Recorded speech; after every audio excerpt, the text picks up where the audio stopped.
अस्मत्सर्वगुरुभ्यो नमः। श्रीमते रामानुजाय नमः। श्री यादवपुत्रे नमः। श्री मुरलीदाक्षाय नमः। श्रीमन्नाथपुरी नमः। श्रीमते श्रगोपाय नमः। श्रीमते विश्वक्सेनाय नमः। श्री नमः श्रीधराय नमः।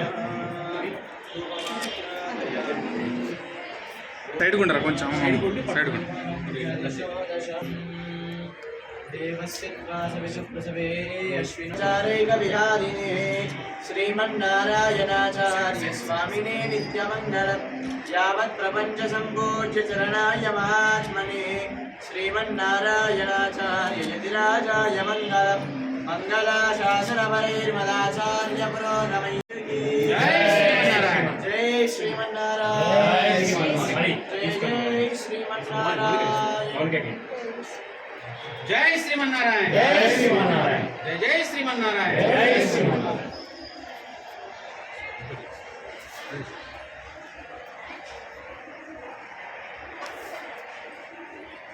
अन्ना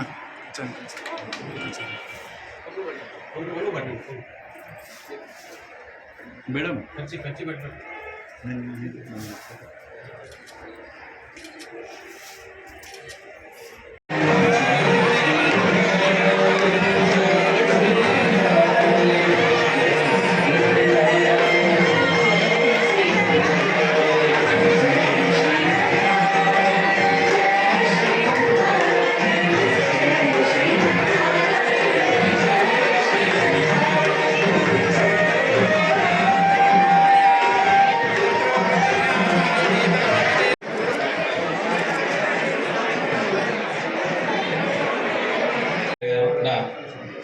రవీంద్రరావు గారికి వారి దంపతులకు స్వాగతం చెప్తూ విద్యార్థులు కేవలం 10th డిఫరెంట్ ఆఫ్ జగిత్యాల పట్టణంలో గత ఎన్నో సంవత్సరాల నుంచి పాఠశాల నడుపుతున్నారు రవీంద్రరావు గారు.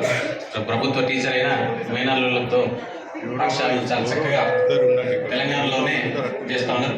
మన లాస్ట్ టైం ప్రజ్ఞా వికాస్ ముచ్చింతల్లో అబ్బాయి ఇక్కడ స్టేట్ సెకండ్ ర్యాంక్ వచ్చింది. ఆ అబ్బాయిని ఒకసారి స్వామి దగ్గర సుశీల్ చంద్ర 5,000 రూపాయలు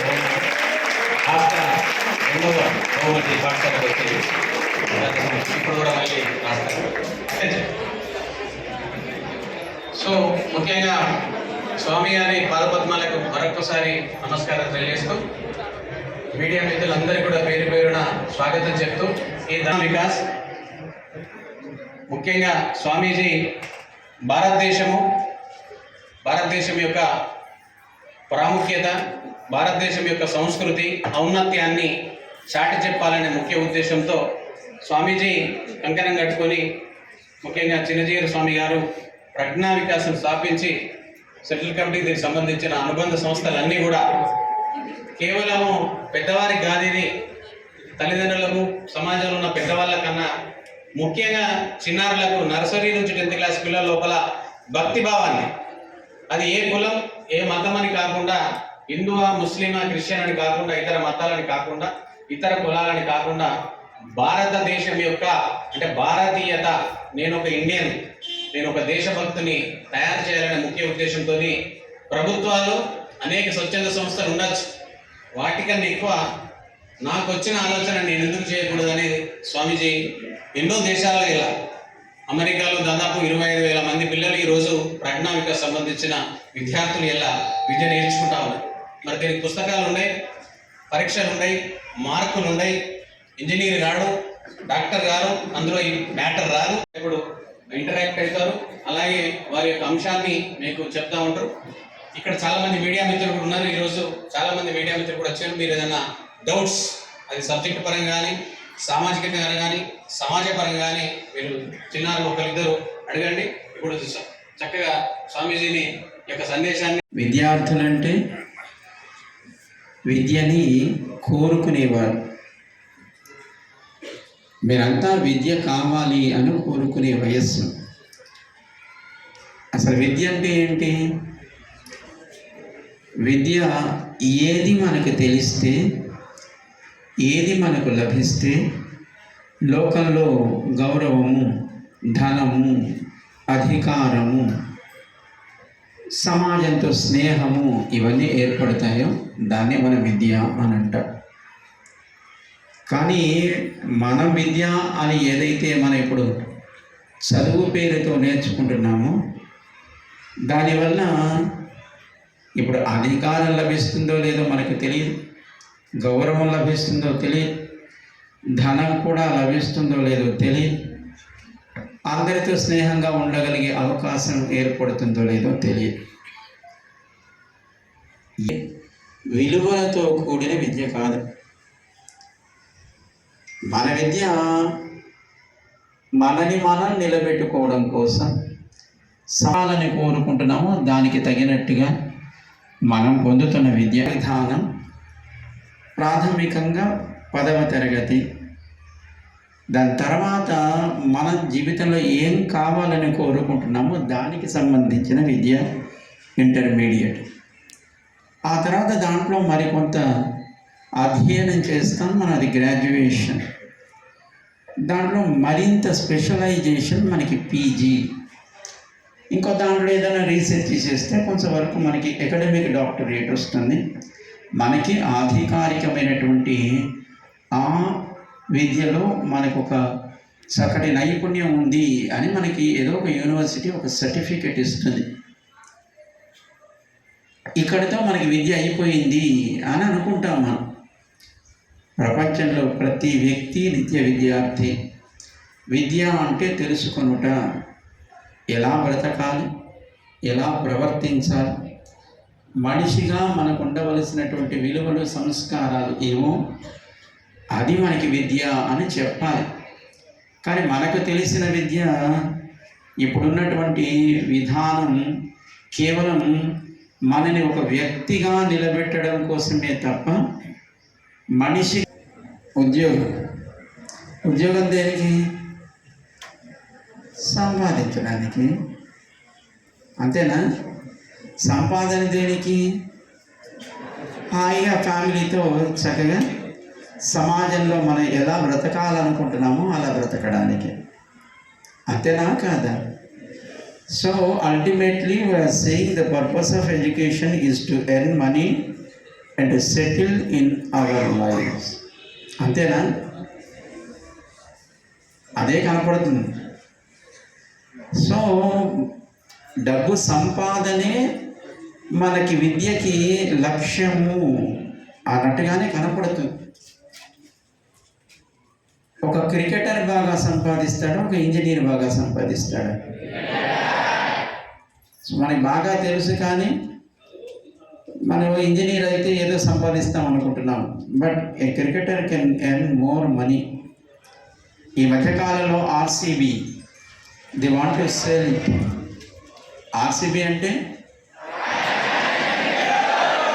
ఎస్, దాన్ని సేల్ చేయాలనుకుంటున్నా. అంటే they want to sale it to the other management. So cost ఎంతో తెలుసునా? 1000 crores. ఒక ప్లేయర్ని ఆప్షన్లో వాళ్ళ టీంలో వాళ్ళు ఆడేటట్టుగా వాళ్ళు చేర్చుకోవాలంటే ఆ ప్లేయర్కి ఉండే ఎబిలిటీని బట్టి వాళ్ళు 3 crores, 4 crores, 6 crores ఇట్లా ఆప్షన్లో వాళ్ళని క్రికెటర్స్ని వాళ్ళు సెలెక్ట్ చేసుకుంటారు టీమ్స్ కోసం. అవునా? సో అంతంత మనీ మన ఇంజనీర్ గారు సంపాదిస్తారు. ఒకసారి మేకప్ వేసుకోవడానికి, ఒక సంతకం చేయడానికి, ఒక ఫిలింగ్ కన్సైన్మెంట్ సైన్ చేయడానికి crores of rupees తీసుకుంటున్నారు. పెద్ద పెద్ద స్టార్స్ అంటే ఇక చెప్పక్కర్లేదు, వాళ్ళకి డిస్ట్రిబ్యూషన్ రైట్స్ కూడా కొంత. మళ్ళీ దానికి తోడు మన రాష్ట్ర ప్రభుత్వాలు టికెట్లు పెంచి మళ్ళీ వాళ్ళకి వచ్చే ప్రాఫిట్లు మరింకా పెంచుతున్నాయి. గవర్నమెంట్కి వచ్చే కొత్త ట్యాక్స్ ఆర్టిస్టులకి, మూవీ మేకర్స్కి, ప్రొడ్యూసర్స్కి, డైరెక్టర్స్కి వెళ్ళే మనీ మరి కొంత. ఒక ప్రొఫెషనల్ సమాజానికి ఆరోగ్యాన్ని ఇవ్వాలనుకున్న ఒక ప్రొఫెషనల్ కంటే ఒక actor can earn more money. There are so many ways in the society to earn money. మోసం చేసేవాడు, దొంగతనం చేసేవాడు, అడుక్కునేవాడు, చాట్ బండాలు పెట్టుకుని లైఫ్లో అసలైన సక్సెస్ అంటే ఏంటి? లైఫ్లో సక్సెస్ అంటే సొసైటీ లేదా సమాజం గుర్తించాలా అక్కర్లేదు. సో సమాజం ఎప్పుడైతే మనం గుర్తిస్తుందో, మనం రెస్పెక్ట్ చేస్తుందో, అదే మన సక్సెస్. ఓకే, ఎలా పెంచుకోవాలి? నీ పేరు చెప్పమ్మా. నీ పేరు? ప్రణవి. 10th class. పరిచయం చేసి. సో లైఫ్లో కాన్ఫిడెన్స్ ఎలా చేసే దాని మీద దృష్టి ఉండాలి. దాన్నే మనకి భగవద్గీతలో స్పష్టంగా చెప్పాడు కృష్ణుడు. సో ఏం చేయాలనుకున్నా don't expect result, do your duty without fail. Automatically the result will come. So ఇదొక్కటి మనకి తెలిస్తే so we can do any activity with confidence. గురువు గారు, నా పేరు హర్షిత. మనం ఎగ్జామ్స్ రాసేటప్పుడు చాలా టెన్షన్ పడుతుంటాం, అది ఎలా తగ్గించాలి? సంవత్సరం అంతలో మన ఎగ్జామ్స్ రాయాలి. సో ముందు నుంచి మనం ఎవ్రీ క్లాస్ కేర్ఫుల్గా వింటాలి. And every time we need to clarify our doubts.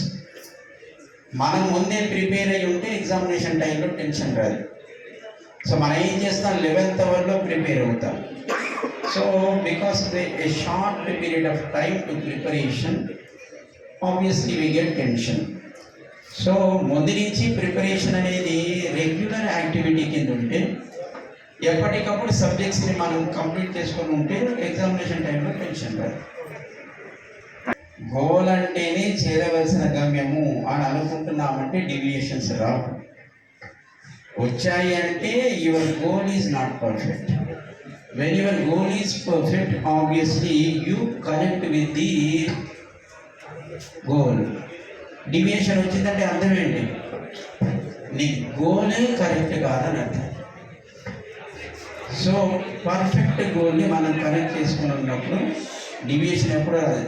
సినిమాకి పోవాలి అంటే టికెట్ తీయడానికి, సినిమాకి పోవడానికి సో మన కాన్సన్ట్రేషన్ అంతా దాని మీద ఉంటుందా లేదా? సో ఏదో చేసి లైన్లో నిలబడతామో, ఆన్లైన్లో బుక్ చేస్తామో, పక్క వాళ్ళ దగ్గర నుంచి కొంటామో, బ్లాక్లో కొంటామో, మొత్తానికి సినిమా చూడాలనేది గోల్. ఎక్కడైనా డీవియేషన్స్ వస్తున్నాయా మరి? So automatically you overcome from the distractions. Okay. గురువు గారు, నా పేరు మోక్షిత. మనం చదివేది అన్నీ గుర్తుండాలంటే మనం ఏం చేయాలి? మీకు టీవీ సీరియల్ టైటిల్ సాంగ్స్ వస్తుంటాయి కదా, మనం కూడా ఆన్ చేస్తుంటాం అప్పుడు. సినిమా మూవీ సాంగ్స్ కూడా గుర్తుంటాయి కదా, మరి అప్పుడు సబ్జెక్ట్ ఎందుకు గుర్తుండదు అంటే మనకి మెమరీ లేక కాదు. So we are not concentrating on subject, we are same. దాన్ని మెకాలే ఎడ్యుకేషన్ సిస్టమ్ అని అంటారు. Unfortunately still we are implementing the same which was designed by Britishers once. అందుకోసమే మన ప్రధాని మోడీ గారు he want to change the policy of education in our country. దాంట్లో మన విలువలని చెప్పాలి, మన భారతీయత, దానికి ఉండేటువంటి సత్యత్వాన్ని లేకపోతే దానికి ఉండేటువంటి గొప్పతనాన్ని చెప్పాలి అని కొంతవరకు వారు మన ప్రభుత్వం తరఫున ఎడ్యుకేషనల్ పాలసీని కొంత మార్చాలి అని ప్రయత్నం ఆరంభించారు. చాలా సంతోషం. భారతీయ విజ్ఞానం చాలా గొప్పది. ఈనాడు ప్రపంచమంతా కావాలి అని కోరుకుంటున్నారు. ఒక జర్మనీ కావచ్చు, అమెరికా కావచ్చు, లేదు మన మిడిల్ ఈస్ట్, సౌదీ అరేబియా, వాళ్ళ స్కూలింగ్లో భగవద్గీతని టీచ్ చేస్తారు. లేదు ఇప్పుడున్న పాకిస్తాన్, వాళ్ళు లాహోర్లో ఉండేటువంటి old university, Lahore university of management, వాళ్ళు భగవద్గీతని మహాభారతాన్ని వాళ్ళు సంస్కృత అధ్యయనం కోసం టీచ్ చేస్తున్నారు. ఎందుకు అని చాలామంది అడిగారు. అడిగితే వాళ్ళు చెప్పారు, అయ్యా పాణిని పుట్టింది మా దగ్గరే. పాణిని ఎవరు? సంస్కృత వ్యాకరణానికి సూత్రాలను రాసిన ఆయన. To understand the grammar of Sanskrit easily he made some fundamental sentences in the name of Sutra. Bhagavad Gita ఆరంభం ధృతరాష్ట్ర ఉవాచ అంటే ఆయన అడిగాడు. ఏమడిగాడు? ధర్మక్షేత్రే కురుక్షేత్రే సమవేత యుత్సవ. చక్కగా వాళ్ళంతా యుద్ధం చేయడానికి వాళ్ళంతా అక్కడ చేరి ఉన్నారు కదా. అప్పుడు మామకాహ పాండవాశ్చైవ, నా కుమారులు కౌరవులు అలాగే పాండవులు అకుర్వత, వాళ్ళంతా ఏం చేస్తున్నారు? ఎందుకు అడిగాడు ఆ మాట? భీష్ముడు పడిపోయాడు కనుక. అంటే అప్పుడు చెప్పాడయ్యా జరిగిందంతా ఇది, భగవద్గీత ఉపదేశం చేశాడు కృష్ణుడు అని 18 అధ్యాయాలు ధృతరాష్ట్రుడికి చెప్పడంతో దర్శనాడు. సో దాన్ని మన గీతా జయంతి అని ప్రతి సంవత్సరం జరుపుకుంటాం.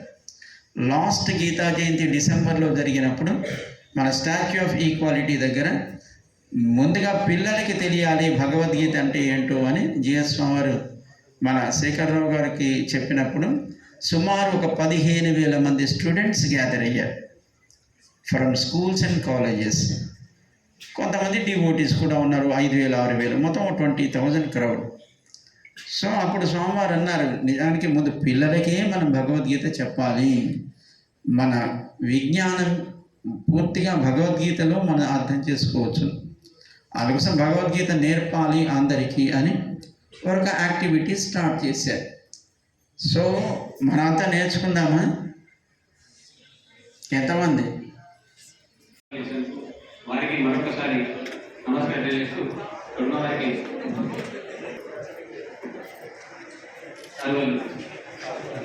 కొత్త మనకు వెంకటనారాయణ శ్రీనివాస్ రెడ్డి గారు,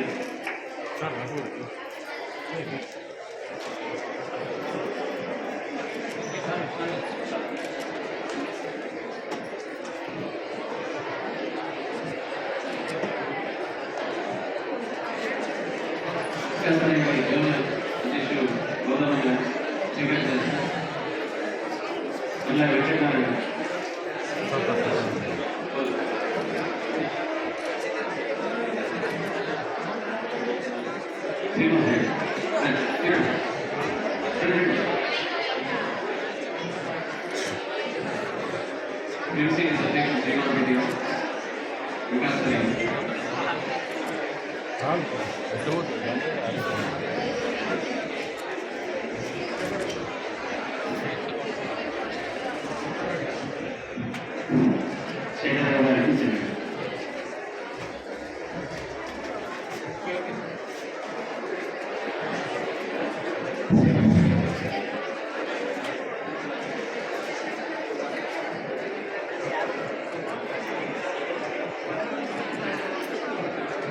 ఇది అయిపోయిందా సార్?